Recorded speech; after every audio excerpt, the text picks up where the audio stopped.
جس طرح فقہی مکتب فکر ہے نا، حنفی، شافعی، مالکی، حنبلی، اسی طرح اعتقادی مکتب فکر بھی ہیں، ماتریدی میں اشاعرہ، اشعری، معتزلی، اسی طرح تصوف طریقت کے مکاتب فکر بھی، قادری، سہروردی، چشتی، نظامی، شاذلی، مصری، یہ جتنا کچھ ہے۔ فرمایا دنیا کا ہر فرد گمراہ ہو سکتا ہے مگر جس کے ہاتھ میں یہ دو چیزیں ہوں گی وہ گمراہ نہیں ہو سکتی۔ پیغام ہو اس کو ہم فار گرانٹیڈ اور لائٹلی اور بالکل ہلکا لے کے گزر جاتے ہیں، ایسا نہیں۔ خدا کو اپنانا یہ مقصد حیات ہے اور ہوا سے جان چھڑوانا یہ مقصد حیات ہے۔ اعوذ باللہ من الشیطان الرجیم، بسم اللہ الرحمن الرحیم۔ بل اتبع الذین ظلموا اہواءہم بغیر علم فمن یہدی من اضل اللہ وما لہم من ناصرین۔ صدق اللہ مولانا العظیم۔ آج کی جو ہم مختصر وقت میں چند گزارشات آپ کی خدمت میں پیش کریں گے، اس کے عنوان کے لیے میں نے سورہ الروم، قرآن مجید کی 30ویں سورت ہے، اس کی ایک آیت آپ لوگوں کے سامنے تلاوت کی ہے۔ تو آیت کا مضمون وسیع ہے لیکن ہم نے اس میں سے ایک حصے پر گفتگو کریں گے اور سمجھنے کی اور مذاکرے کی کوشش کریں گے۔ میں خالی سنانے نہیں آیا اور آپ خالی سننے نہیں آئے، ہم انشاءاللہ مذاکرے کے ساتھ جب آپ میرا ساتھ دیں گے تو ہم اپنے جو پڑھنا چاہتے ہیں، جو سمجھنا چاہتے ہیں، اس کو بآسانی سمجھ لیں گے۔ پہلے غور کر کے ہم آیت کے مفہوم کو سمجھتے ہیں کہ اس کے اندر اللہ تعالیٰ ہمیں کیا فرما رہا ہے۔ چونکہ ایک بات سے نشین رکھیے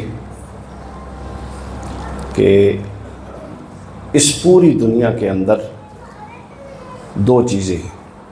کتنی چیزیں ہیں؟ دو۔ ایک خالق ہے اور دوسری چیز کیا ہے؟ مخلوق ہے۔ خالق کون ہے؟ اللہ تعالیٰ ہے۔ اور مخلوق کون ہے؟ ہر شے اللہ تعالیٰ کے علاوہ دنیا و ما فیہا، دنیا، آسمان، زمین اور جو آسمان اور زمین کے درمیان ہے وہ سب کچھ مخلوق ہے۔ ایسا ہی ہے؟ توجہ آپ میری طرف رکھیے، ایسا ہی ہے نا جی کہ اللہ تعالیٰ خالق ہے اور اللہ تعالیٰ کے علاوہ زمین اور آسمان میں جو کچھ ہے وہ تو پیدا کرنے والا ہے نا۔ جو کچھ زمین میں ہے، جو آسمان میں ہے اور جو ان کے درمیان میں ہے وہ سب اللہ تعالیٰ کا پیدا کردہ اور مخلوق ہے۔ ایسے ہی ہے۔ لیکن حاضرین گرامی، دنیا میں ایک چیز ایسی ہے جو نہ خالق ہے اور نہ مخلوق ہے، جو نہ خالق ہے نہ مخلوق ہے، اور وہ ہے قرآن مجید۔ چونکہ اگر کہیں کہ قرآن خالق ہے تو یہ ہو نہیں سکتا، یہ جملہ کفریہ جملہ ہے۔ اور اگر کہیں کہ قرآن مخلوق ہے، مخلوق ہوتا تو امام اہل سنت امام احمد ابن حنبل کوڑے نہ کھاتے۔ جب معتزلہ نے یہ کہا نا عباسی دور میں، مامون الرشید، ہارون الرشید کا جب دور تھا، تو اعتزال ایک فتنہ اٹھا۔ جس طرح فقہی مکتب فکر ہے نا، حنفی، شافعی، مالکی، حنبلی، جعفری، فقہی مکتب فکر، اسی طرح اعتقادی مکتب فکر بھی ہیں۔ تو اعتقادی مکتب فکر میں ماتریدی، اعتقادی مکتب فکر میں اشاعرہ، اشعری، پھر اعتقادی مکتب فکر میں معتزلی، یہ اعتقادی مکاتب فکر بھی ہیں۔ پھر اسی طرح تصوف طریقت کے مکاتب فکر بھی ہیں، قادری، سہروردی، چشتی، نظامی، یہ سارے شاذلی، مصری، یہ جتنا کچھ ہے۔ تو ذہن میں رکھ لیں کہ جس طرح اعتقادی مکاتب فکر ہیں، فقہی مکاتب فکر ہیں، اسی طرح اعتقادی مکاتب فکر بھی ہیں۔ تو ہارون الرشید، مامون الرشید عباسی دور میں ایک اعتقادی فتنہ اٹھا تھا جس کو اعتزال، معتزلہ کہتے تھے، معتزلہ کہتے تھے۔ معتزلہ نے یہ الزام لگایا تھا کہ قرآن مخلوق ہے، ان کے لوگوں نے۔ امام احمد ابن حنبل، اللہ تعالیٰ ان پر کروڑوں رحمت نازل کریں، ابھی میں 2 ہفتے پہلے بغداد شریف میں تھا تو امام احمد ابن حنبل کے مزار پر دیکھ کے دل خون کے آنسو ہوتا تھا کہ کتنا بڑا امام، جس نے مسند احمد ابن حنبل، آج تک ویسی کتاب 40,000 کم و بیش حدیثیں کوئی مرتب نہیں کر سکا۔ امام احمد ابن حنبل نے اس دور میں قلمی نسخوں کے ساتھ وہ حدیثیں مرتب کی جو کئی 100 اونٹوں پر مسودہ ایک علاقے سے دوسرے علاقے میں جاتا، اور ان کی قبر مبارک ایک چھوٹا سا کچا کمرہ ہے، اور اس کے اندر ٹوٹی ہوئی قبر ہے، اور اس کے اندر ایک چھوٹا سا سبز رنگ کا اس کے اوپر کپڑا چڑھا ہوا ہے۔ تو میں بتا رہا تھا کہ دنیا میں ایک چیز ایسی بھی ہے جو نہ خالق ہے اور نہ مخلوق ہے، لیکن وہ ایسی چیز ہے کہ ایک طرف سے خالق سے جڑی ہوئی ہے اور دوسری طرف سے مخلوق سے جڑی ہوئی ہے، اور یہ صحیح مسلم میں حدیث پاک، جس کو حدیث الثقلین بھی کہتے ہیں۔ حضور صلی اللہ علیہ وسلم نے فرمایا کہ میں تمہیں 2 جلیل القدر چیزیں چھوڑ کے جا رہا ہوں۔ کتنی؟ 2۔ اس میں آپ نے فرمایا پہلی چیز جو میں چھوڑ کے جا رہا ہوں وہ کتاب اللہ ہے، اللہ کی کتاب، اور پھر آگے بہت ساری حدیث ہیں اس طرح، بہت سارے ائمہ نے مختلف الفاظ سے نقل کی، تو جس میں سے بہت سارے ائمہ نے نقل کی کہ حضور نے فرمایا کہ یہ قرآن ان جلیل القدر اور 2 بھاری چیزوں میں سے پہلی چیز ہے، اور ذہن میں رکھو یہ قرآن حبل اللہ ہے، اللہ کی رسی ہے، یہ آسمان سے لٹک رہی ہے، یہ وہ چیز ہے گویا کہ اس کا ایک سرا اللہ نے اپنے ہاتھ سے آسمانوں میں پکڑا ہوا ہے اور دوسرا سرا زمین پر لٹک رہا ہے، جو چاہتا ہے کہ ہدایت پائے وہ بھاگے اور قرآن کے اس سرے کو پکڑ لے جو رسی کا لٹکا۔ اور دوسری چیز حضور نے فرمایا وہ میری اطرت اور اہل البیت ہے، کہ میں تمہیں کس کو چھوڑ کے جا رہا ہوں؟ علی کو چھوڑ کے جا رہا ہوں، فاطمہ سلام اللہ فاطمہ کو چھوڑ کے جا رہا ہوں، حسن اور حسین کو چھوڑ کے جا رہا ہوں۔ تو گویا جو قرآن کو بھی ایک ہاتھ سے پکڑ لے گا اور اہل بیت اطہار کو دوسرے ہاتھ سے پکڑ لے گا، فرمایا دنیا کا ہر فرد گمراہ ہو سکتا ہے مگر جس کے ہاتھ میں یہ 2 چیزیں ہوں گی وہ گمراہ نہیں ہو سکتا، گمراہ نہیں ہو سکتا۔ تو گویا اب اس لیے میں نے کہا نا کہ قرآن مجید کی کوئی بھی آیت ہو، کوئی بھی پیغام ہو، اس کو ہم فار گرانٹیڈ اور لائٹلی اور بالکل ہلکا لے کے گزر جاتے ہیں، ایسا نہیں۔ اس کا ہر حکم اپنے اندر وہ وسعت اور جامعیت رکھتا ہے، کیونکہ ہر آیت آپ دیکھتے ہیں نا کہ رسی کے اندر وہ دھاگوں کے بل ہوتے ہیں، اور ہر بل اس رسی کی قوت کو مضبوط کر رہا ہوتا ہے۔ اسی طرح قرآن مجید کی آیات کے اندر مضامین ہیں جو مل کر اس پیغام کو قوت دے رہا ہے جو اللہ ہمیں پہنچانا چاہتا ہے۔ تو اللہ تعالیٰ نے فرمایا، اب ہم آیت کے مفہوم کو ذرا سمجھ لیتے ہیں کہ ظالم ہے وہ شخص کہ جو بغیر علم اور ہدایت کے، جو بغیر ہدایت کے ہوا کی پیروی کرتا ہے۔ کیا فرمایا؟ ظالم ہے وہ شخص جو بغیر ہدایت کے ہوا کی پیروی کرتا ہے۔ اب اس آیت مبارکہ میں 2 لفظ ہیں جس پر ہم نے بات کرنی ہے۔ ہماری پوری گفتگو کا مدار 2 الفاظ پر ہے۔ اس میں سے پہلا لفظ ہے ہدن، ہدایت، ہدا، اور دوسرا لفظ ہے ہوا۔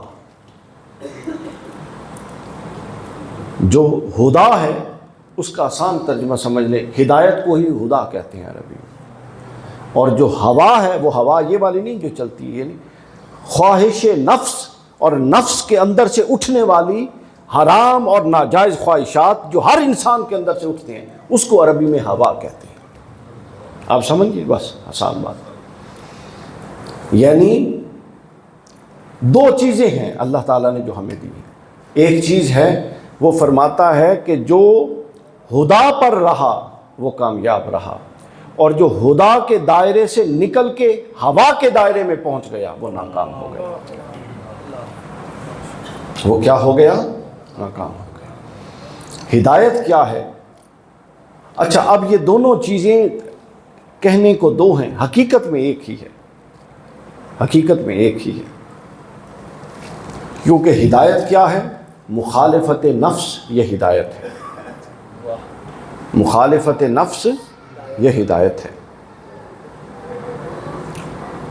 اور ہدا ایسی چیز کو کہتے ہیں جو اتنی نمایاں ہو کہ آپ کہیں سفر میں جا رہے ہوں اور ابھی وہ علاقہ نظر نہ آئے، مگر اس علاقے میں ایک اونچی چوٹی اگر آپ کو نظر آ رہی ہے۔ آپ سب کو اسلام آباد جانے کا تجربہ ہے نا، تو جب آپ کلر کار کراس کرتے ہیں تو سامنے سے پہاڑیاں نظر آتی ہیں کہ نہیں نظر آتی؟ تو ان پہاڑیوں کو یا کوئی ایسی نشانی کہ جو منزل پر پہنچنے سے پہلے منزل کی نشانی نظر آئے، اس نشانی کو بھی عربی میں ہدا کہتے ہیں۔ اور پھر ابن فارس نے لکھا کہ ہدا کے مد مقابل ہوا کا لفظ آتا ہے کہ اگر آپ اس چوٹی پر کھڑے رہیں تو کہا جائے گا یہ ہدا پر ہے، اور اگر آپ کو کوئی دھکا دے اور آپ اس چوٹی سے گریں اور نیچے آ جائے زمین پر لڑکتے لڑکتے، تو کہنے والا کہے گا اب یہ ہدا سے ہوا میں آ چکا ہے۔ تو ہوا کہتے ہیں گھٹیا چیز کو، چھوٹی چیز کو، ہدا کہتے ہیں اونچی چیز کو، بڑی چیز کو۔ ہدا کو اپنانا یہ مقصد حیات ہے، اور ہوا سے جان چھڑوانا یہ مقصد حیات ہے۔ ایک ہی سکے کے دو رخ ہیں، ایک ہی سکے کے یہ دو رخ ہیں۔ تو اللہ تعالیٰ نے فرمایا، اور اسی کو قرآن مجید نے بڑی جگہوں پر بیان کیا۔ سورۃ الشمس 91 نمبر سورت میں اللہ رب العزت نے فرمایا کہ فَأَلْهَمَهَا فُجُورَهَا وَتَقْوَاهَا، یہ انسان کا نفس زیر بحث ہے، اور اللہ فرما رہا ہے یہ وہ چیز ہے فَأَلْهَمَهَا جس میں میں نے الہام کیا، فجور یعنی برائی، وتقویٰ یعنی اچھائی۔ تو انسان جو مجموعہ ہے سامعین کرام، اس کے اندر برائی کا بیج اور اصل بھی موجود ہے، اور اچھائی کا بیج اور اثر بھی موجود ہے، یعنی دونوں کو ملا کے انسان کو تشکیل دیا ہے۔ یعنی انسان میں ہدا کی طرف جانے کے جذبات بھی موجود ہیں اور ہوا کی طرف جانے کے جذبات بھی موجود ہیں۔ اب یہاں سے انسان کا اصل کام شروع ہوتا ہے۔ کہتے ہیں نا کہ ایسی کریے کی، کرنا کیا چاہیے، کرنا کیا چاہیے؟ تو انسان کا کرنے کا میدان یہی ہے کہ اس کے اندر ہوا بھی ہے، طلب ہوا، اور اس کے اندر طلب ہدا بھی ہے۔ اس نے ایسا ماحول، ایسے اعمال، ایسے فکر و نظر، ایسے افکار و نظریات رکھنے ہیں کہ وہ ہوا کے ماحول سے نکلتا جائے اور ہدا کے ماحول میں آتا جائے۔ یہ کل کا کل مقصود ہے، خلاصہ جو میں نے آپ کو بیان کر دیا۔ اب اس بنیادی تعریف کے بعد ہم آگے چلتے ہیں۔ اسی ہوا کو وضاحت کرنے کے لیے حضرت سید علی حجویری رحمۃ اللہ علیہ نے کشف المحجوب میں مجاہدہ نفس کے باب کے ذیل میں ایک عنوان قائم کیا ہے، حقیقت ہوا کے نام سے، کہ ہوا کی حقیقت کیا ہے۔ تو سن لیجیے، آپ فرماتے ہیں کہ جس طرح انسان کے وجود کے اندر ایک ایسی قوت موجود ہے کہ جو کچھ وقت کے بعد اس کی توجہ نیکی کی طرف مبذول کرتی ہے اور خیر کی طرف اس کو متحرک کرتی ہے، اسی طرح انسان کے اندر ایک ایسی قوت بھی موجود ہے جو تھوڑے وقت کے بعد اس کی توجہ گناہ اور برائی کی طرف مبذول کرتی ہے۔ تو وہ محرک جو انسان کے نفس کو حرکت دیتا ہے اور اس کو برائی کی طرف راغب کرتا ہے، اس محرک کو ہوا کہتے ہیں۔ اس محرک کو کیا کہتے ہیں؟ بس یہ تھوڑی سی بات ہے، اس کے بعد ہم بالکل یہ حصہ ختم ہو جائے گا مشکل، پھر آسان باتیں ہوں گی ساری کی ساری۔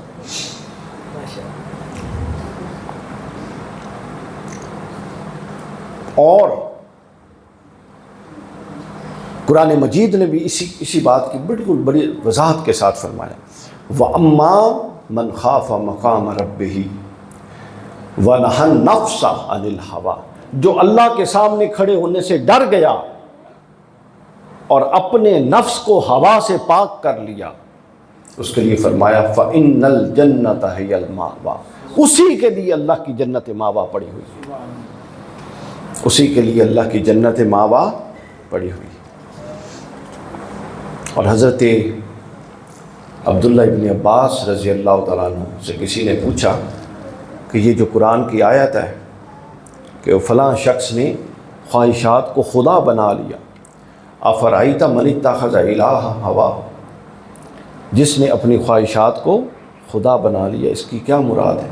حضرت ابن عباس رضی اللہ تعالیٰ عنہما فرماتے ہیں اس سے مراد یہ ہے کہ وہ اپنی پوری قوت کے ساتھ خیر کی طرف جانے کی بجائے پوری قوت کے ساتھ شر کی طرف جاتا ہے، وہ اپنے تمام وسائل استعمال کر کے خیر کے دروازے کھولنے کی بجائے اپنے وسائل کے ذریعے خود پر گناہ اور عیاشی کے دروازے کھولتا ہے، اور وہ اپنی تمام صلاحیتوں کو استعمال کر کے خیر کو پروان چڑھانے کی بجائے اپنی صلاحیتوں کے ذریعے شر کو پروان چڑھاتا ہے۔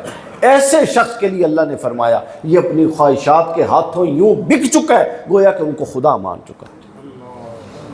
یہاں سوچنے کی بات ہے، ہم نے ساتھ ساتھ اپنے اوپر بھی غور کرنا ہے کہ ہم کہاں پر کھڑے ہیں اور ہمارا اپنا مقام کیا ہے اس حوالے سے۔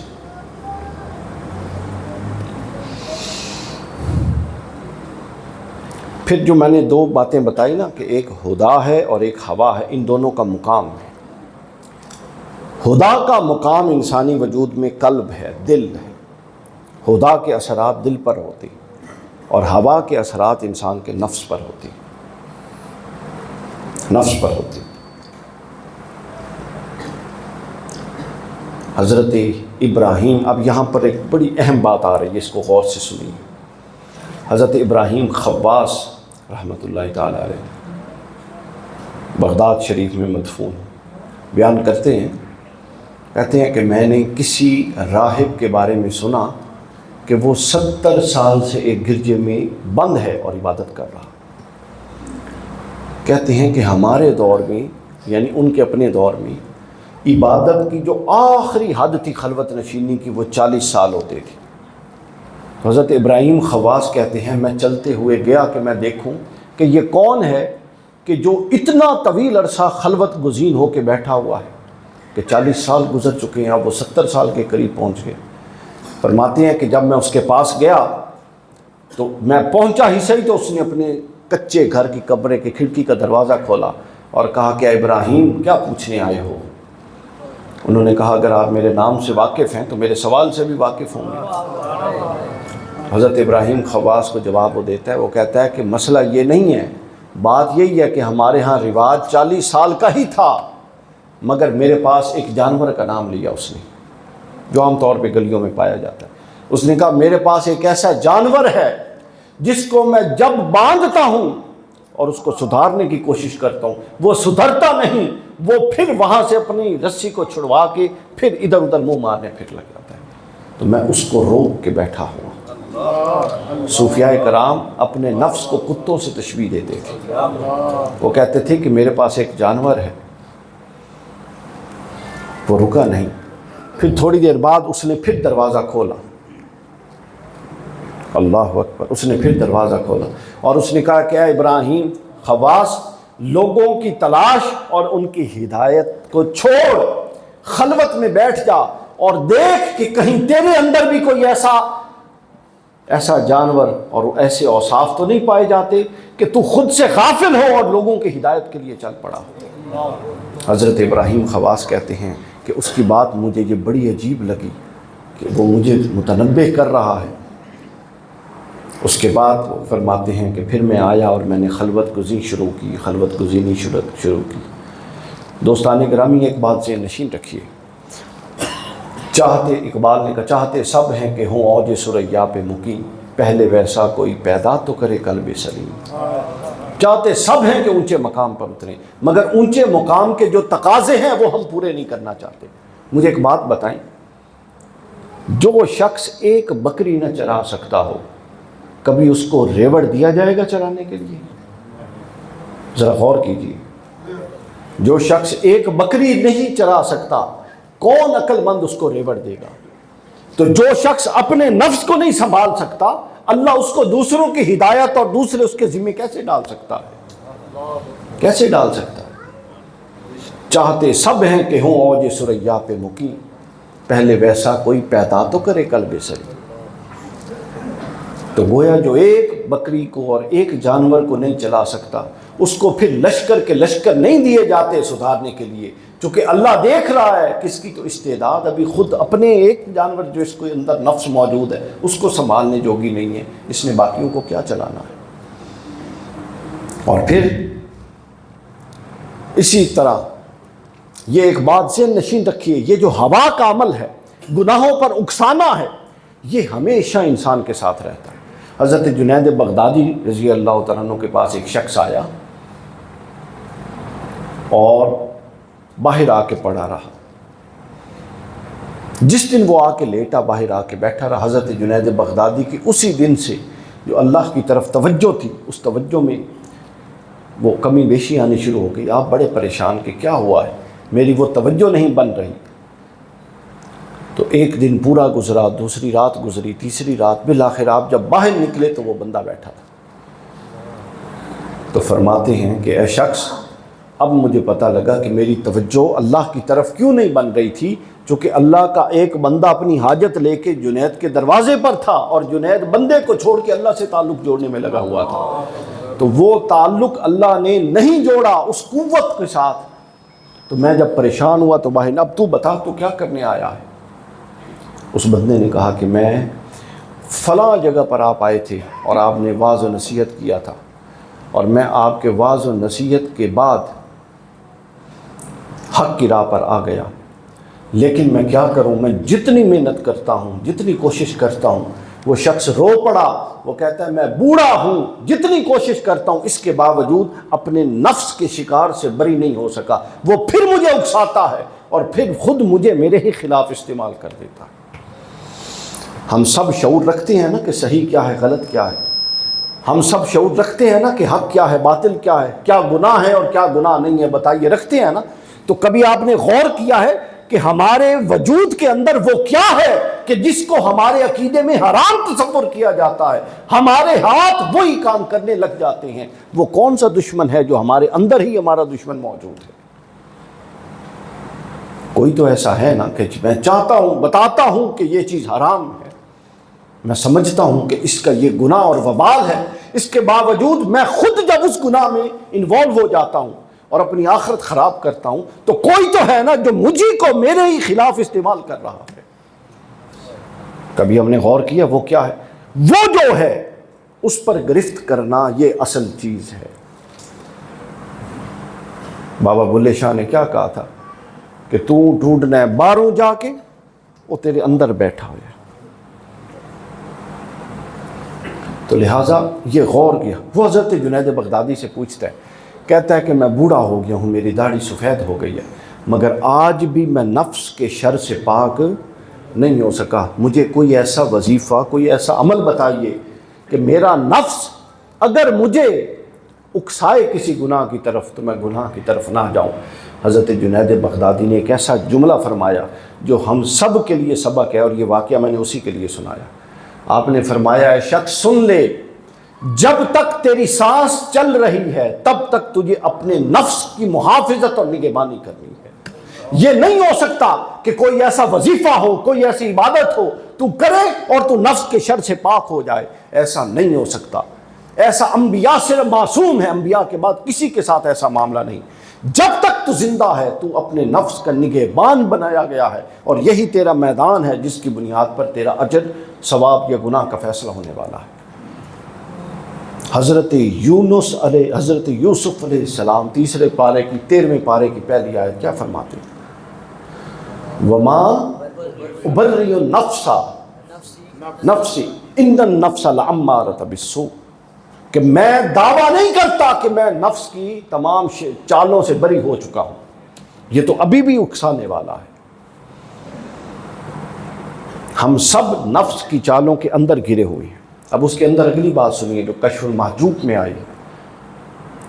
حضور داتا صاحب نے فرماتے ہیں کہ 360 بار 24 گھنٹے میں 360 بار شیطان مختلف روپ بدل کے ایک بندہ مومن کو اس کی نفس کی خواہشات کو وہ ذریعہ آنکھ بھی ہو سکتا ہے، وہ ذریعہ کان بھی ہو سکتا ہے، وہ ذریعہ ہاتھ بھی ہو سکتا ہے، وہ ذریعہ پاؤں بھی ہو سکتا ہے، مختلف ذرائع سے وہ 360 بار انسان کو گناہ کی طرف راغب کرنے کی کوشش کرتا ہے، 360 بار۔ اب جو جملہ انہوں نے لکھا وہ میں بیان نہیں کر سکتا، فتوی نہ لگ جائے۔ شہزاد مجددی صاحب ہمارے دوست ہیں، ان کا ترجمہ ہے یہ، وہ بیان کرتے ہیں کہ شیطان ہر ایک کے ساتھ ایک جیسا معاملہ نہیں کرتا، اور یہ امام غزالی نے مکاشفۃ القلوب میں بھی لکھا۔ پوچھا کسی ماں قبل انبیاء کی ابلیس سے ملاقات ہوئی تو انہوں نے کہا کہ ابلیس یہ بتا تو کاملین کو کیسے بھٹکاتا ہے؟ ہم جیسے عامی لوگ تو ویسے ہی اس کے شکار ہو جاتے ہیں، کاملین کو کیسے بھٹکاتا ہے؟ تو وہ کہتا ہے کہ ابلیس جھوٹا ہے، امام غزالی نے لکھا، مگر یہ بات اس نے سچ بتائی تھی، اور وہ یہ بتائی تھی، اس نے کہا کہ کاملین پر میں یہ وار کرتا ہوں کہ ان کو کہتا ہوں کہ تم کامل ہو گئے، ان کے ذہن میں ڈالتا ہوں، اب تم لوگوں کی اصلاح کرو، تمہیں ضرورت نہیں، تم لوگوں کی اصلاح کرو۔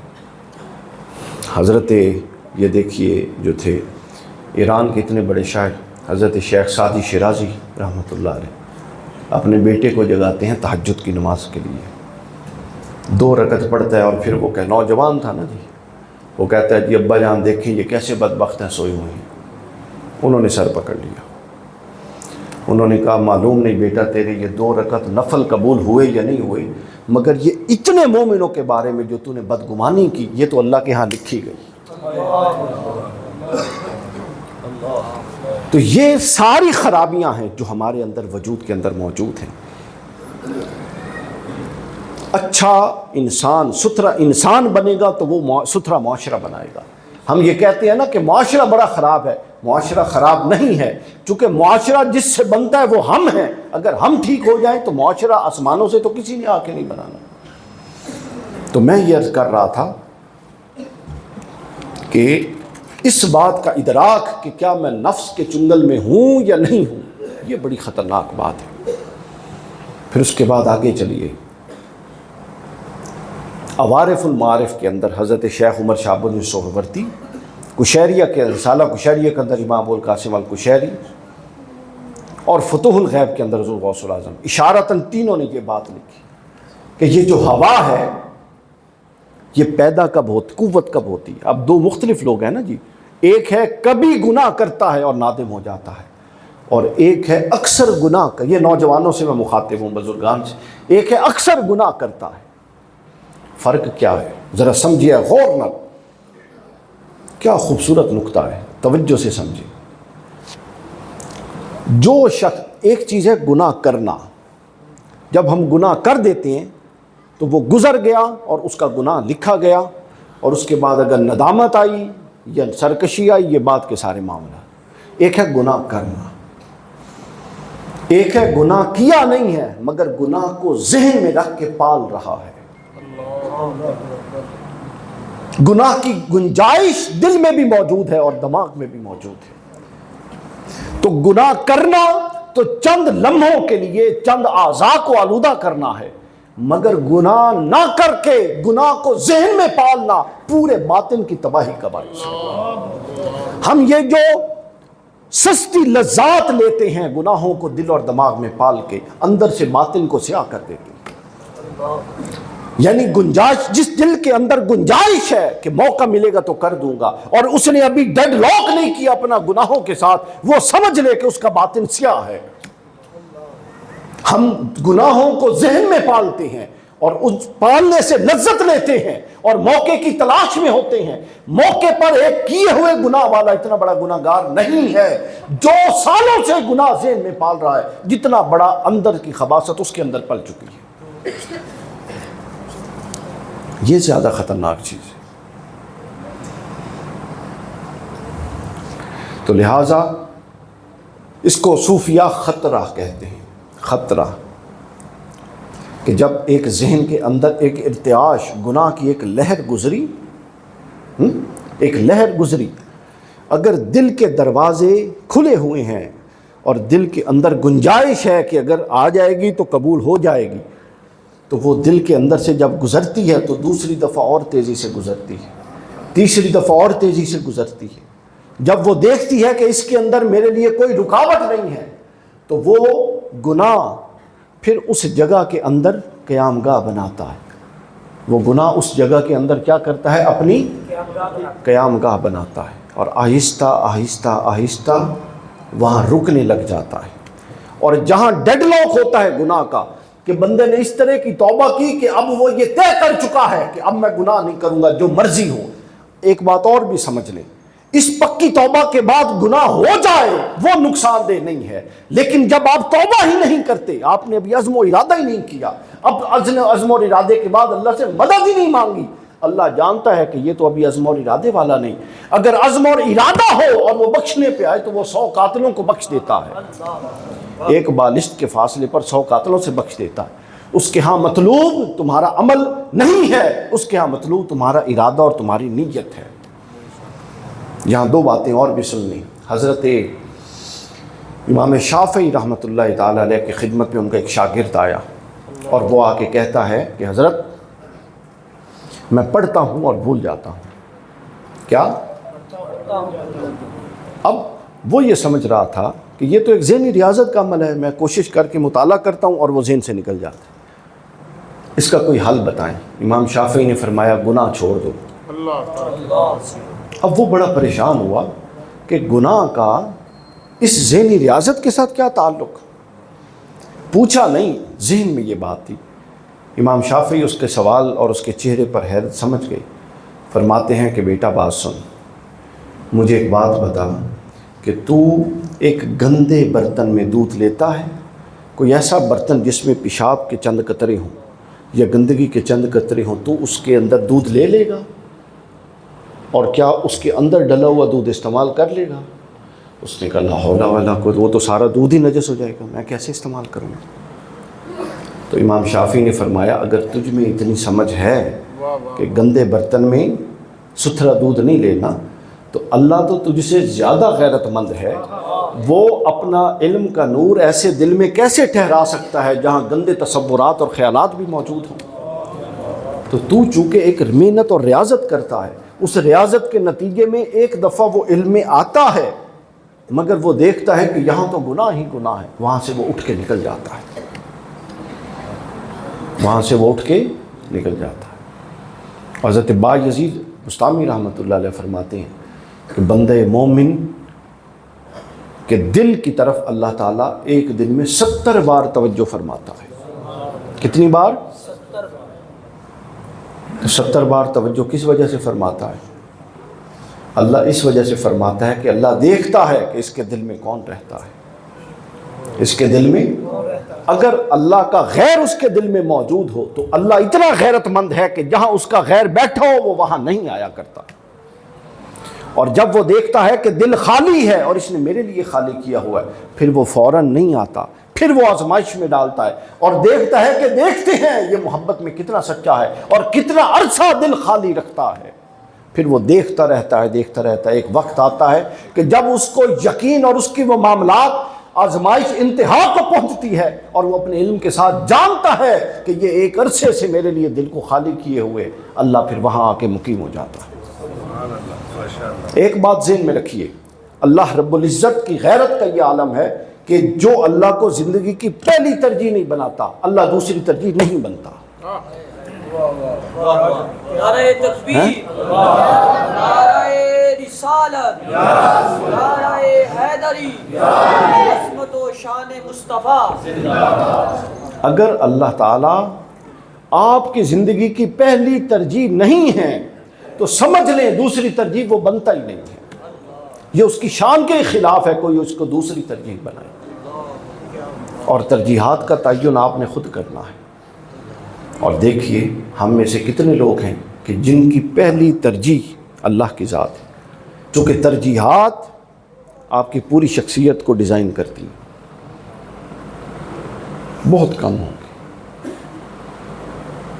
تو یہ آج کے درس کا اصل جو مدعا ہے وہ یہ ہے کہ ہم اپنی ترجیحات کو اس طور پر بدلیں کہ اللہ رب العزت کی ذات کو اپنی پہلی ترجیح بتائیں۔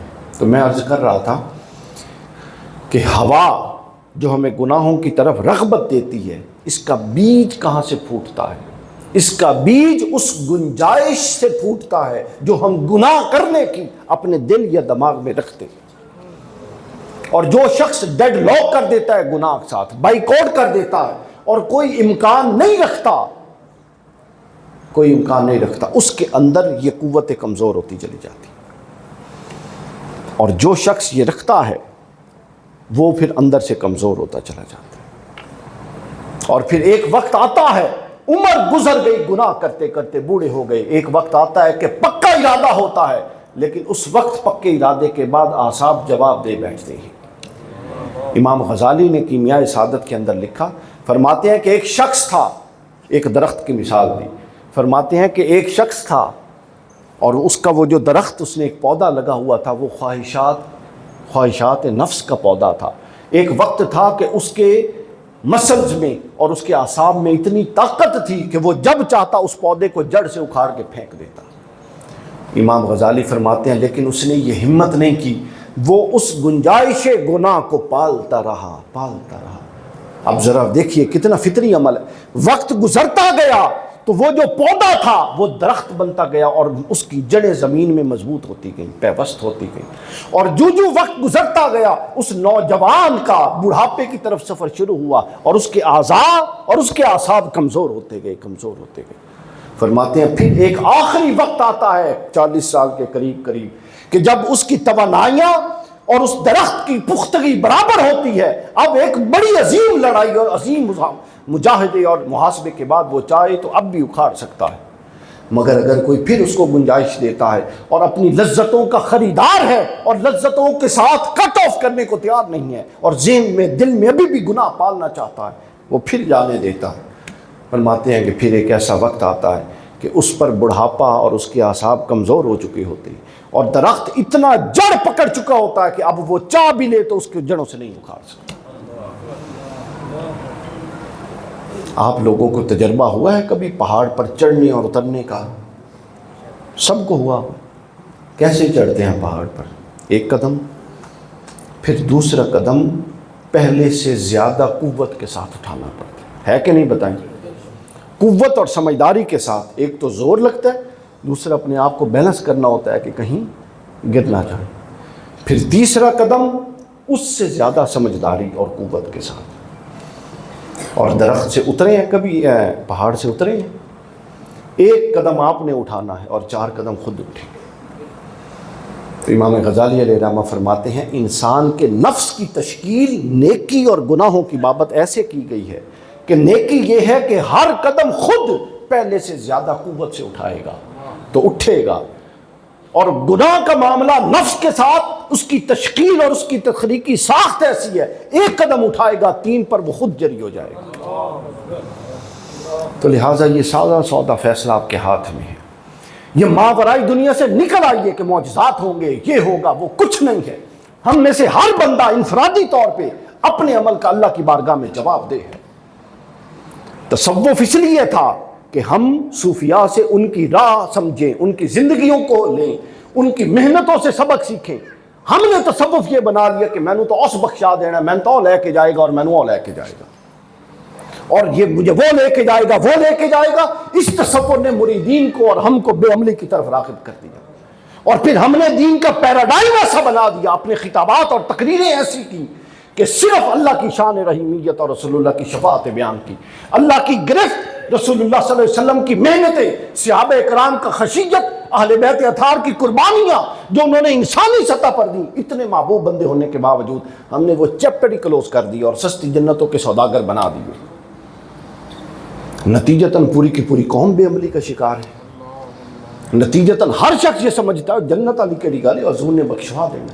کدی حضور کی زندگی بھی پڑھو، توانو اللہ کو رحمت کی زیادہ امید سی کہ حضور علیہ السلام کو اللہ کی رحمت کی زیادہ امید تھی۔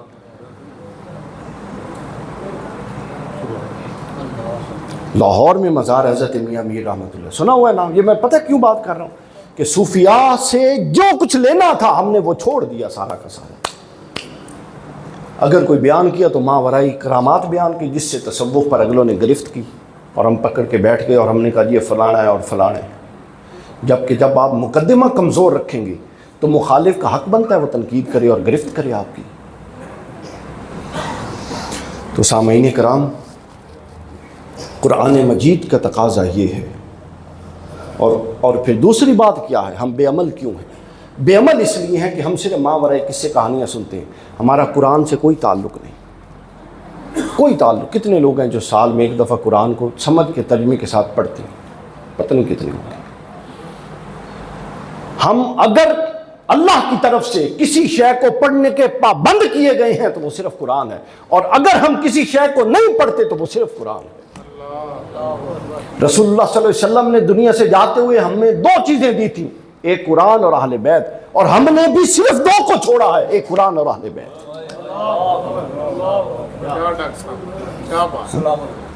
تو دیکھیں یہ حقائق کی دنیا ہے۔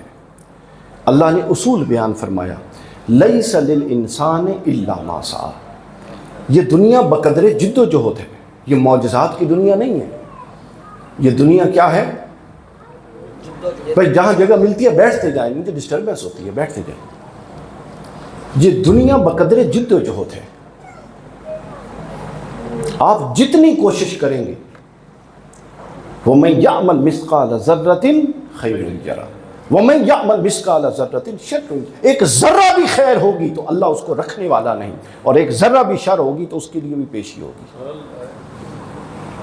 تو یہ جو تصور آ گیا ہے نا کہ ہر بندہ ہی بخشا بخشایا ہے، ہن تو جنت وچ جیباں دیاں جنت وچ ساڈی جیب دے وچ جنت دیاں ٹکٹاں ہونگیاں، اور اتنا یقین ہے سانوں کہ جی اسی چونکہ رسول اللہ صلی اللہ علیہ وسلم دے امتی ہیں اور رسول اللہ افضل الانبیاء ہیں، لہٰذا ہم تو پریویلیجڈ اور ہم تو کوئی مطلب obliged لوگ ہیں۔ یہ یہود و نصارہ کا تصور تھا۔ اللہ کے ہاں بخشش کا مدار اصولوں پر ہے، بس اصولوں پر ہے۔ ہاں گناہوں کی ساری سزا بھگت کے تو رسول اللہ نے شفاعت کرنی ہے، وہ ایک حق عقیدہ ہے، اس کا اس سے کوئی تعلق نہیں۔ مگر یہ بھی بات ذہن میں رکھیے، کہتے ہیں نا کہ انما الاعمال بالنیات، پہلی سورہ اس کی بخاری کے وانما لکل امرئ ما نویٰ، یہ ساری حدیث پڑھتے ہیں نا ہما وقت۔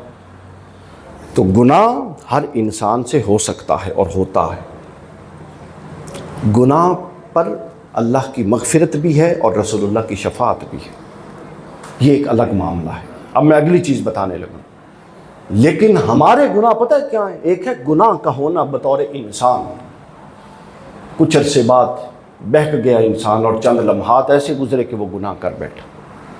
ایک یہ ہے کہ اس کی ساری زندگی ہی قرآن و سنت کی تعلیمات کی بغاوت میں گزرے اور اللہ اور اس کا رسول کسی ترجیحات میں ہی نہ رہے، اور ساری زندگی بغاوت میں گزار کے وہ کہ میں تو رسول اللہ دی شفاعت دینا جانوں۔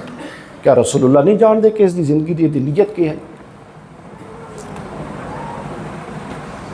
ہم کہتے ہیں جی قبر میں حضور اسلام نے جناب ہم نے پہچاننا ہے اور یہ آنا، ہم یہ کیوں نہیں سوچتے کہ اگر رسول اللہ نے رسول اللہ صلی اللہ علیہ وسلم نے ہمارا گریبان پکڑ لیا اور فرمایا کہ تجھے دنیا کا ہر کام کرنے کا وقت تھا، ایک نہیں تھا تو دین کے بنیادی فرائض سیکھنے کا تعلق ٹائم نہیں تھا، میری لائی ہوئی کتاب کو پڑھنے کا تعلق نہیں تھا، میرے دین کے لیے کوئی تھوڑا وقت نکالنے کا تعلق نہیں تھا۔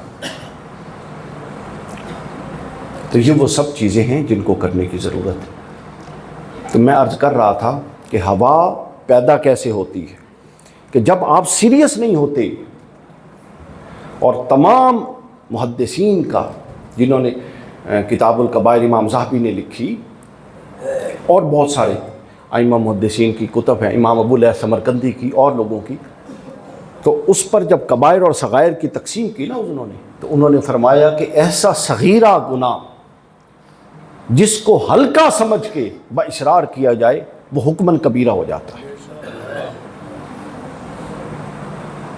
اور رسول اللہ صلی اللہ علیہ وسلم صحیح بخاری شریف میں ایک جا رہے تھے اپنے صحابہ کے ساتھ، تو حضور اسلام ایک قبرستان دو قبروں کے پاس رکے، اور حضور نے ہمارے اس نفسیاتی یہ جو ہم ہیلا کھیلتے ہیں اس کو جانتے تھے۔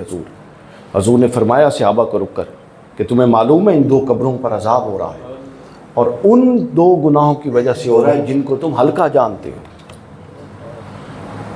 ایک اپنی ناپاکی کا خیال نہیں رکھتا تھا، پیشاب کے چھینٹوں سے نہیں بچتا تھا۔ علماء نے ابن حجر نے پھر اس کی شرح کی ہے کہ وہ یعنی غسل واجب ہونے کے بعد اگر کوئی فوراً پاکی کا اہتمام نہ کرے، ایویں ہی کسی بغیر عذر کے ناپاک پھرتا رہے، تو یہ اس ضمن میں ہے یہ سارا۔ اور دوسرا کیا فرمایا؟ یہ چغل خوری کرتا تھا، غیبت کرتا تھا۔ ہماری مجالس اگر غیبت اور جھوٹ نکل جائے تو پیچھے رہ ہی کچھ نہ جائے، خاموشی رہتی۔ پاکستان کا بطور قوم المیہ یہ ہے کہ ہم سب چغل خور اور غیبت کرنے والے، جو موجود نہیں ہے بس وہی زیر بحث آتا ہے۔ ایسی کمزور شخصیات کی یہ علامت ہوتی ہے۔ تو میں نے عرض کیا، واپس پلٹتے ہیں اپنے موضوع کی طرف، کہ ہوا تب آپ کو اکساتی ہے گناہ پر، اور تب آپ اپنا آپ اس کے سپرد کر دیتے ہیں کہ جب آپ اپنے اندر یہ گنجائش رکھتے ہیں۔ چونکہ جب تک آپ اپنے دل پر ہر دروازہ بند نہیں کرتے، وہ دروازہ دل پر نہیں کھلتا۔ یہ اس کا ضابطہ ہے، تجربہ کر کے دیکھ لیجئے۔ جب تک ہر دروازہ بند کر کے آپ اطمینان کی کیفیت میں نہیں آتے، تب تک وہ دروازہ نہیں کھل سکتا۔ تو میں عرض کر رہا تھا، یہی بات حضرت مولا علی کرم اللہ وجہ الکریم نے فرمائی نہج البلاغہ کی 3ری جلد میں، وہ جہاں پر آپ کے اقوال ہیں۔ آپ فرماتے ہیں کہ جو خواہشات ہیں وہ بادشاہوں کو غلام بنا دیتی ہیں، اور جو صبر ہے وہ غلاموں کو بادشاہ کر دیتا ہے۔ اور پھر اس میں ایک دوسری چیز ہے کہ گناہ کر دے، پھر گناہ پر رویہ کیا ہو، یہ بھی اسی سے اگلا قول نہج البلاغہ میں حضرت مولا علی فرماتے ہیں کہ بدبخت ہے وہ شخص جو اس امید، جو توبہ کی امید پر گناہ کرتا ہے۔ ذرا توجہ کیجئے، مجھے لگتا ہے کہ ہم میں سے ہر فرد اس کا مخاطب ہے۔ حضرت علی فرماتے ہیں بدبخت ہے وہ شخص جو، جملہ بولیے بھائی، جو توبہ کی امید پر گناہ کر رہا ہے اور زندگی کی امید پر توبہ نہیں کرتا۔ توبہ اس لیے کر رہا ہے کہ گناہ اس لیے کر رہا ہے کہ توبہ کر لوں گا، اور توبہ پتہ کیوں نہیں کرتا؟ میں کون سا مر رہا ہوں، کر لوں گا توبہ۔ یہ طریقہ کار درست نہیں ہے، تو اس سے اصلاح کی ضرورت ہے۔ اور حضرت داتا گنج بخش علی حجویری رحمۃ اللہ علیہ نے بڑا معرفت الآراء اور بڑا معرفت والا جملہ لکھا ہے۔ حضرت زلیخا اور حضرت یوسف علیہ السلام، چونکہ جو بڑے ہوتے ہیں ان کا پھر انداز بھی بڑا ہوتا ہے، وہ فرماتے ہیں کہ جو، اب جملہ آپ نے سن کے حظ لینی، فرماتے ہیں کہ خواہشات کی غلامی امیر کو اسیر کر دیتی ہے۔ اسیر قیدی کو کہتے ہیں۔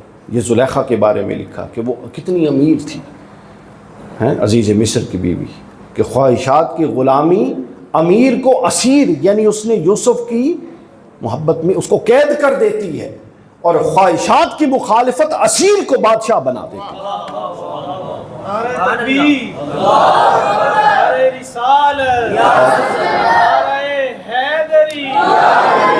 اور یہ والا جملہ انہوں نے حضرت یوسف کے لیے کہا، حضرت علی حجویری، کہ خواہشات کی مخالفت ایک اسیر کو جو قید میں تھا، کوڑے کھاتا تھا، اس کو بادشاہ کر دیتی ہے۔ یہ اللہ تعالیٰ کا ضبط، اللہ تعالیٰ کا طریقہ کار ہے۔ حضرت سیدنا جنید بغدادی رضی اللہ تعالیٰ عنہ بیان فرماتے ہیں، پوچھا گیا مل وصل، قال ترک الارتقاء بالہوا۔ انہوں نے کہا کسی نے کہ جنید یہ بتائیے کہ اللہ کا وصال اور قربت کیسے میسر آتی ہے؟ حضرت جنید فرماتے ہیں ہوا کے اختیار میں آنے کے باوجود، یعنی گناہ پر اختیار ہونے کے باوجود اس کا ترک کرنا اللہ کے قریب کر دیتا ہے۔ اگر آپ پر طاقت ہے، مال ہے، اور آپ ایک گناہ کر سکتے ہیں اور صرف اس لیے نہیں کرتے کہ اللہ ناراض نہ ہو جائے، تو فرماتے ہیں کہ یہ والا عمل تمہیں اللہ کے قریب۔ اور ایک اور بڑی خوبصورت بات جو غالباً حضرت جنید بغدادی یا امام کشیری کسی سے مروی، پوچھا گیا کہ جو گناہ کر چکے ہیں اس کا کفارہ کیا ہے؟ تو فرماتے ہیں کہ اس کا کفارہ یہ ہے کہ وہی گناہ جو کیا تھا، اس گناہ کا جب دوبارہ موقع آئے تو اس کو ترک کرے۔ ایک دفعہ کا ترک ایک دفعہ کے کیے کا کفارہ ہو جائے۔ تو کہنے کا مقصد صاحبان گرامی یہ ہے، اب ہم آگے چلتے ہیں تاکہ ہم اختتام کی طرف لے جائیں بات کو، کہ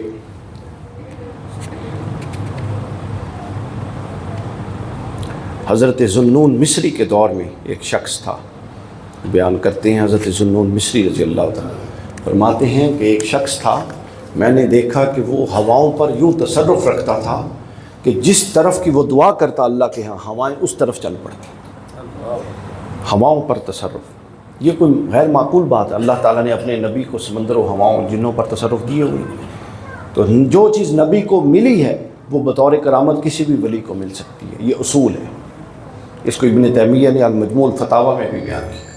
تو خیر وہ پوچھتے ہیں کہ میں نے اس شخص سے پوچھا کہ تجھے یہ مقام مستجاب الدعوات ہونے کا کہ ہوائیں تیری مرضی سے اللہ چلاتا ہے، یہ کس لیے ہیں؟ تو ایسا کیا کام کرتا ہے؟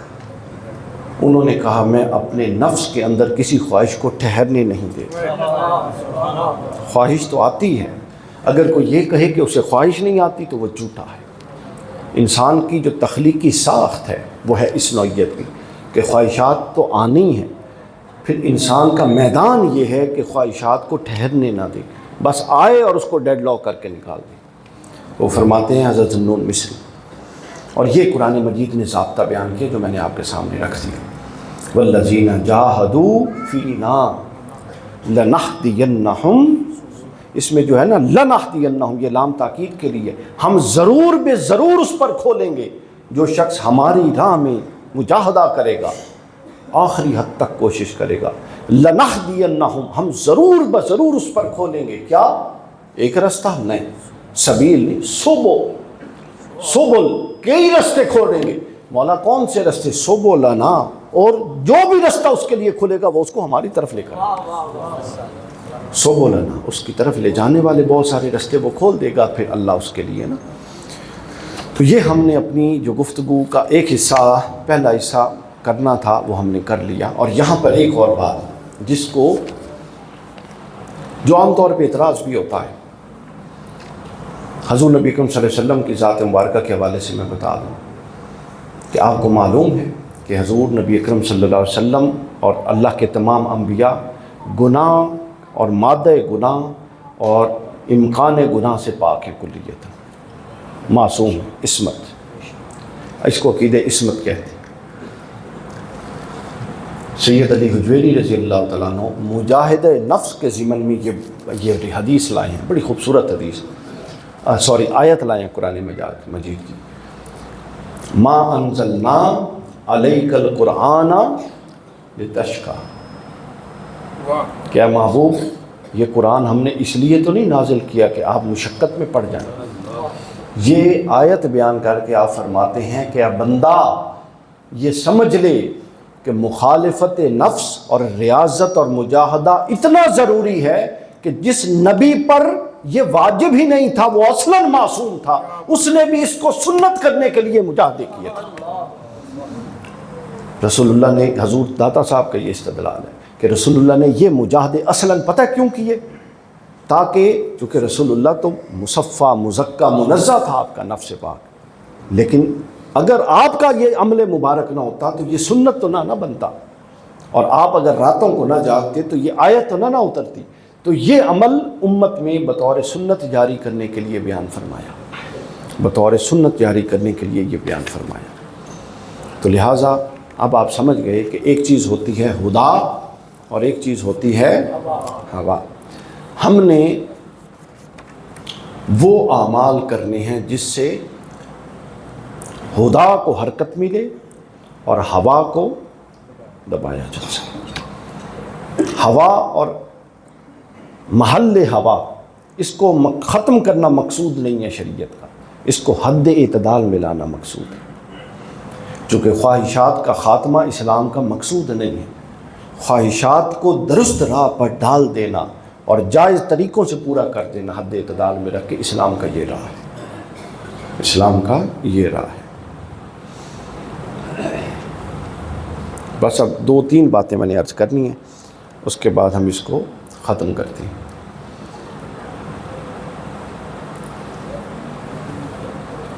امام کشیری، یہ رسالہ کشیریہ کا صفحہ میرے سامنے، امام کشیری فرماتے ہیں اور یہ روایت کرتے ہیں امام ابو عبد الرحمن السلمی سے، بیان فرماتے ہیں کہ وہ اپنے نانا کو نصیحت کر رہے تھے، اپنے نانا سے نصیحت لے رہے تھے، اور بیان فرمایا کہ جو شخص 5 کام کرے گا وہ کامیاب ہو جائے گا۔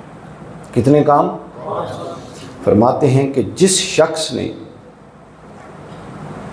میرا خیال ہے شاید ہم اس کے بعد گفتگو کو ختم کر دیں گے اگر آپ نے اس کو تھوڑی توجہ سے سن لیا۔ فرماتے ہیں کہ جس شخص نے محرمات سے آنکھ کو بچا لیا، یہ بات ذہن نشین رکھیے کہ 80% وہ گناہ جو ہمارے پورے جسم کے اعضاء کرتے ہیں، اس کا تحرک جو ہمارے وجود میں داخل ہوتا ہے وہ آنکھ کے ذریعے ہوتا ہے۔ علامہ اقبال نے کہا تھا کہ نگاہ پاک ہو تو دل بھی پاک ہے تیرا، کہ رب نے دل کو بنایا نگاہ کا پیرو، جس طرف نگاہ چلتی ہے دل اس کے پیچھے جاتا ہے۔ تو یہ 2 دیکھیں کتنی چھوٹی چھوٹی جگہ ہیں، اگر ان کو ضبط کر کے قابو میں رکھ لیں اور غیر ضروری جگہ نہ کھولیں تو 2 چھوٹی چھوٹی ان لوتھڑوں کی وجہ سے پورا وجود جہنم میں جلائیں، یہ تو کوئی سمجھداری اور عقل مندی نہیں ہے۔ تو پہلی چیز وہ فرماتے ہیں محرمات سے اپنی نگاہ کو بچائے۔ دوسرا وہ فرماتے ہیں کہ جب خواہشات نفس ابھریں تو ان کو ضبط کرنے والا ہو۔ ایک بات یہاں سمجھ لیجئے کہ ہم میں سے کوئی بھی شخص نہ ہمہ وقت کا گناہ گار ہے نہ ہمہ وقت کا صالح ہے۔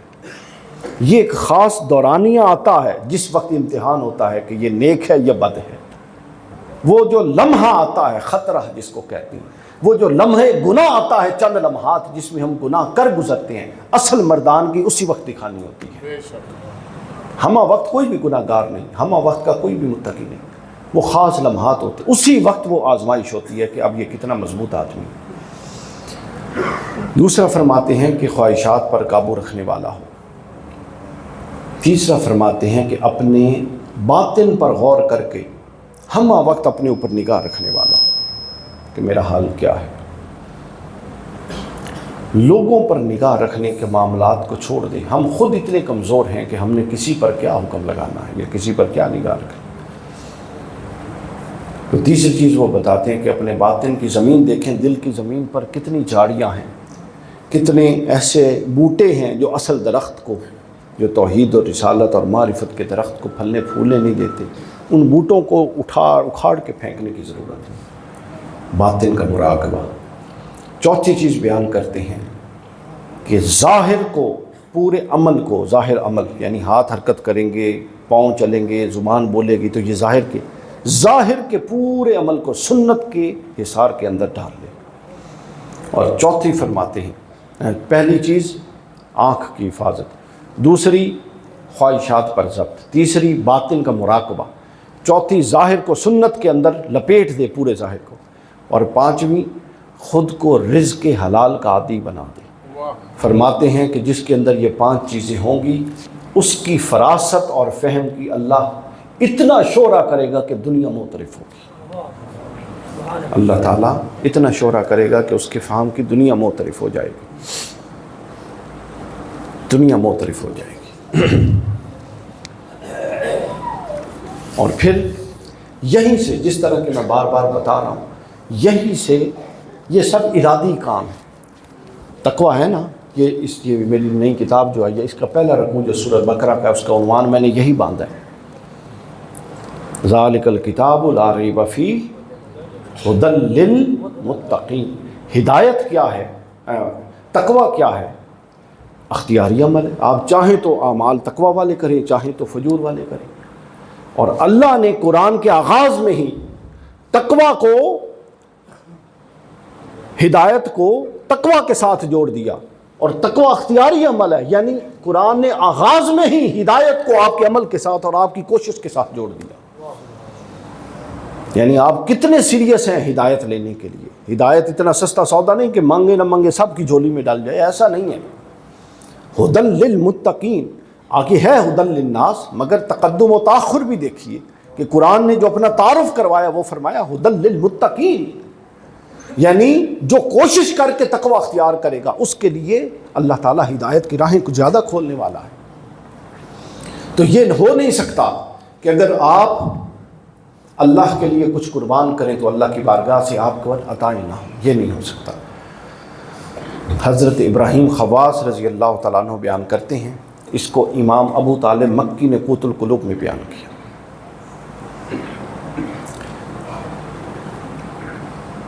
حضرت ابراہیم خواص بیان کرتے ہیں کہ جس شخص نے اللہ کی رضا کے لیے کوئی خواہش ترک کی اور پھر اس کے بدلے میں اس کے دل کو کچھ ایسی راحت اور تسکین میسر نہ آئی تو وہ سمجھ لے کہ وہ ابھی ترک کرنے میں سچا نہیں ہے۔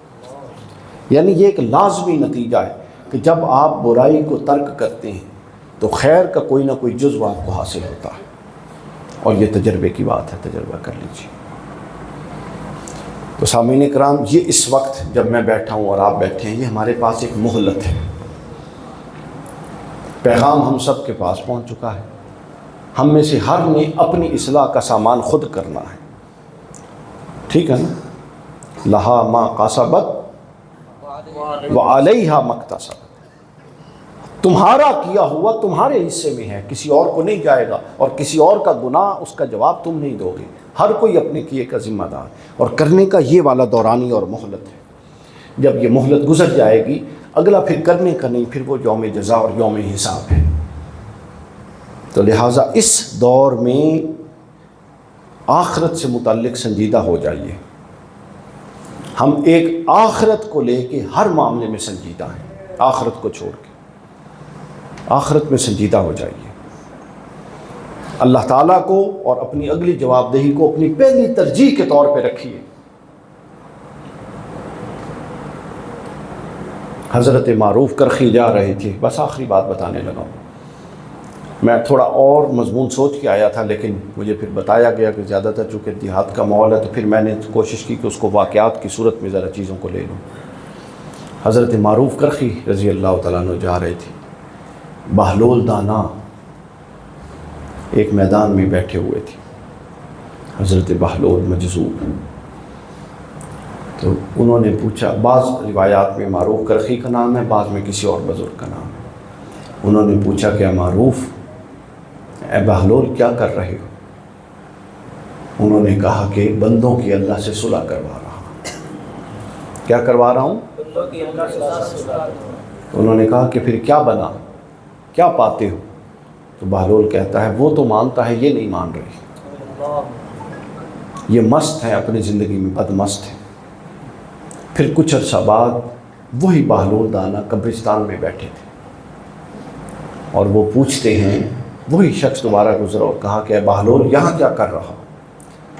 حضرت بہلول کہتے ہیں کہ بندوں کی اللہ سے صلح کروا رہا ہوں۔ تو انہوں نے کہا اب کیا صورتحال ہے؟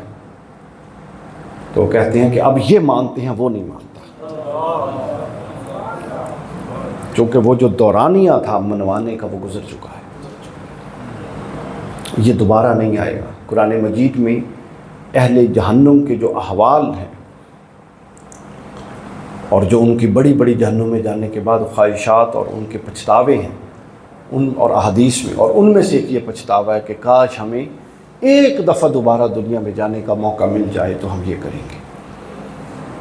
اور جب ان کو بتایا جائے گا کہ اب موقع نہیں، پھر وہ کہیں گے یا لیتنی کنت ترابا، کاش کہ ہم مٹی ہو جاتے اور مٹی مل جاتے اور یہاں پر یہ معاملہ نہ دیکھنا پڑتا اور یہ عذاب نہ بھگتنا پڑتا۔ تو سامعین کرام، یہ اللہ تعالیٰ سے صلح کا دور ہے، اور اللہ تعالیٰ سے صلح کی اب دیکھیں نا، کتنی کتنی عمر ہم گزار کے بیٹھے ہیں غفلت میں، کیا پا لیا ہے ان لذتوں سے؟ کچھ بھی نہیں۔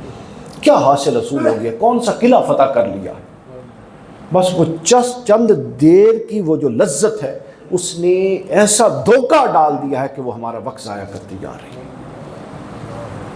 کوئی نہیں مرنے والا اگر آپ لذات کو قربان کریں، کوئی نہیں مرنے والا، بلکہ لوگ کہتے ہیں جنت، آپ لذات کو قربان کریں، آپ وہ جنت کے لطف زمین پر لیتے ہیں، آپ کو احساس قربت ہوتا ہے، آپ کو یوں احساس ہوتا ہے کہ جس طرح اللہ آپ کی صحبت میں، آپ اللہ کی صحبت میں ہیں، آپ اس سے ہم کلام ہیں۔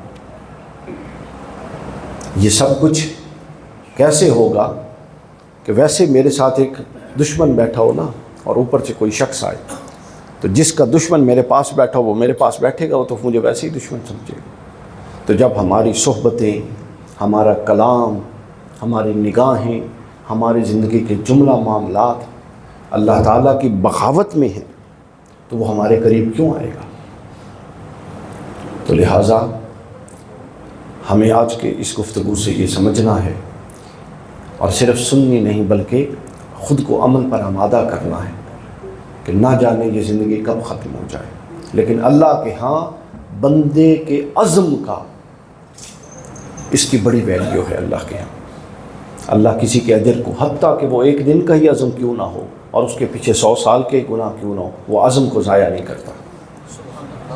تو لہٰذا عزم کیجئے، ارادہ کیجئے، اپنی زندگیوں کے اندر سے ہوا اور نفسانی خواہشات کو ختم کرنے کا، اور ان کے ساتھ ایسا ڈیڈ لاک کرنے کا کہ نہ دل میں نہ دماغ میں ان کی کوئی گنجائش رکھیں گے۔ اس ارادے کے ساتھ اٹھیے اور اپنے دل میں ہر بندہ یہ ارادہ کرے، اور اللہ جاننے والا ہے کہ جن کا آج کی اس مجلس میں یہ ارادہ ہے، عین ممکن ہے وہ ارادے کو قبول فرما لے، لیکن اخلاص سے یہ ارادہ کرنا ہے۔ جو کچھ بھی دل اور دماغ میں ہے اس کو ابھی سے ختم، ڈیلیٹ کر دیں۔ جو موبائل میں ہے اس کو ابھی سے ڈیلیٹ کر دیں۔ ختم، مسجد سے قدم باہر نکلنے سے پہلے اپنا حساب صاف کر دیں، بس ختم۔ اس سے پاکیزگی آنی خود بخود شروع ہو جائے گی، برکات آنی شروع ہو جائے گی۔ اللہ تعالیٰ آپ سب لوگوں کی حاضری قبول فرمائے۔